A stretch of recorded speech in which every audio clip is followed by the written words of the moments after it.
เป็นอย่างคนคือดาเจ้หลายแท้ทั้งที่เราเฮ็ดความดีเดี๋ยวคลิปนี้เฮามาเบิ่งเหตุผลที่แท้จริงกันพวกเจ้าลองคิดภาพตามเด้อถ้าสมมุติว่าบ้านเจ้าไฟไหม้แล้วมีคนมาเปิดรับบริจาคเพื่อช่วยเจ้ายอดบริจาคทั้งเบิดที่คนช่วยเจ้านะได้1,000 ล้านแต่คนที่เก็บเงินน่ะนะมอบให้เจ้าแต่200 ล้านเจ้าสิโอเคบ่นั่นแหละส่วนคนที่มักเว้าว่าคนเฮ็ดบ่เว้าคนเว้าบ่เฮ็ดอยากให้คนที่เว้าหั่นนะลองตั้งสติและคิดดีๆการที่2ครอบครัวนั้นเขาเจ้าเสียเสาหลักไปมันเป็นเรื่องของคนอื่นบ่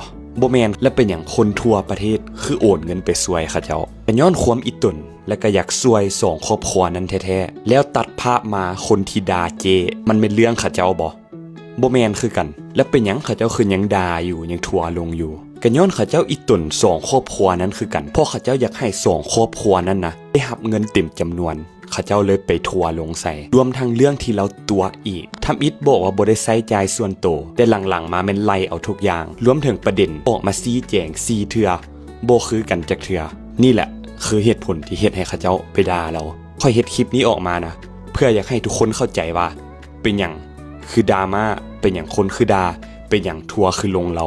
สำหรับไผที่คิดเห็นคือค่อยก็ลองคอมเมนต์มาเบิ่งแล้วมาติดตามนํกันว่าตอนจบจะเป็นแนวใดเอาแล้วท่านผู้ชมมาฮอดตอนนี้ท่านผู้ชมคือสิฮู้แล้วเนาะว่าเป็นหยังรถทัวร์จึงไปลงเจนอมและเป็นหยังเจนอมจึงถูกด่าหลายที่สุดก็ย้อนว่าเราเฮ็ดตัวเราเองแม่นบ่ท่านผู้ชมเพราะว่าแต่ก่อนข่อยผู้นึงที่เป็นคนเชื่อมั่นในเจนอมเห็นเจนอมลงไปซอยเดือ7คนลาวที่ติดอยู่ในถ้ำข่อยผู้นึงที่ติดตามเราตลอดว่าสิเป็นเราลงคลิปเราไลฟ์สดและคำเว้ากับการกระทำของเราเบิ่งลักษณะแล้วแบบว่าจริงใจขนาดมีคำหนึ่งที่เราเว้าก่อนเราสิเปิดบริจาค30,000 กีบเราว่าเราสิเฮ็ดให้สะอาดเฮ็ดให้บริสุทธิ์ที่สุดบ่ให้ไผเว้าให้เราได้เราบอกว่าสินะก็เลยข่อยผู้นึงที่เชื่อคำเว้าคำนั้นและข่อยผู้นึงที่เชื่อว่าเราเฮ็ดจริงจนกระทั่งโจเซฟมาโพสต์ลง Facebook มากวดสอบเรื่องเงิน 200,000 300,000 อันนั้นก็ข่อยคิดว่าโจเซฟคือไปเสือกเรื่องของเราเฮ็ดหยังประมาณนี้จนโจเซฟหรือว่าคนอื่นขุดไปขุดมาจนถึงเรื่องเงินบริจาค30,000 กีบแล้วเราก็ได้ออกมาไลฟ์สดชี้แจงเทื่อที่1เทื่อที่2เทื่อที่3เทื่อที่4จึงเฮ็ดให้เห็นว่าเราบ่โปร่งใสมีการอมเงินมีการเปิดเผยเรื่องการรายรับรายจ่ายและก็เงินที่ค้างอยู่ในบัญชีน่ะบ่คือเก่าจึงเฮ็ดให้ข่อยนี่บ่เชื่อมั่นเราและเฮ็ดให้ข่อยนี่ก็บ่มักเราผู้นึงแหละบัดนี้หลังจากที่เคยมักเคยติดตามแต่ว่าเดี๋ยวนี้นี่เปลี่ยนไปย้อนการกระทำของเราเองและอีกเรื่องนึงที่ข่อย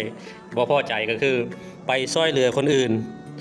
แต่ว่าหักเอาทุกอย่างหักจากเงินบริจาคนะเบิดบ่ได้น้อยได้เงินบริจาคเนาะแทนที่จะเอาเงินนั้นไปซอยครอบครัวที่ตกทุกข์ได้ยากแต่ว่ามาหักค่าอาหารค่านี้ค่าแปลงรถค่ากินค่าอยู่ค่าทุกอย่างเลยเฮ็ดให้เรื่องนี้ข่อยผู้นึงที่เคยศรัทธาแต่ว่าตอนนี้ออกมาด่าเราก็ย้อนเหตุผลแบบนี้แหละทุกคน